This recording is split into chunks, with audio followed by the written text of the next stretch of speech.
Hey guys, all the products you see in this video can be found in the description down below. Today we have the food lab, and I'll tell you my favorite thing about this in a second, but first some things you need to know.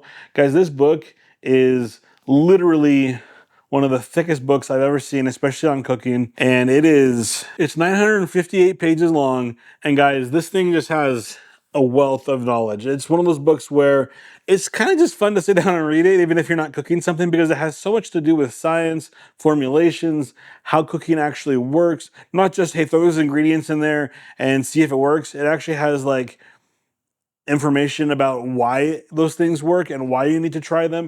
It has information on sauces. It has information on recipes. It has information on cooking methods. Guys, this thing has this entire section is just based on equipment alone, guys. There's so much to learn from this book that it's hard to really review it. The illustrations in this book are phenomenal. Though the book seems complex and huge, every recipe, guys, is pretty simple to understand. There's step-by-step processes covered thoroughly in every single recipe. And when I say very thorough, I mean this is like a 2-page recipe for how to cook the salmon. It's incredible. And guys, I really mean it when I say it's very thorough. Here is a step-by-step process on how to fry chicken. I mean, there's a picture for every single step.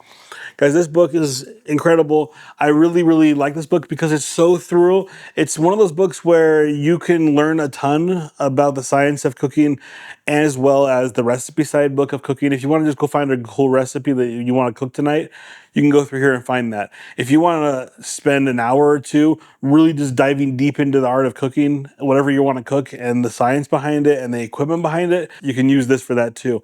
So just very versatile, and for that reason, it's one of my favorites. It's just that it's a wealth of knowledge. It's kind of like a food Bible, if you will. It isn't just a recipe book. It's more than that, and that's my favorite thing about it, is you can use it in multiple different ways, and I've learned a ton about this. I've become a better cook because of this, and my skills have sharpened because of this book, and I think they'll help you as well. I highly recommend this product. Thanks for watching. If you like what you saw, please subscribe. I appreciate it a ton. Have a good day, guys.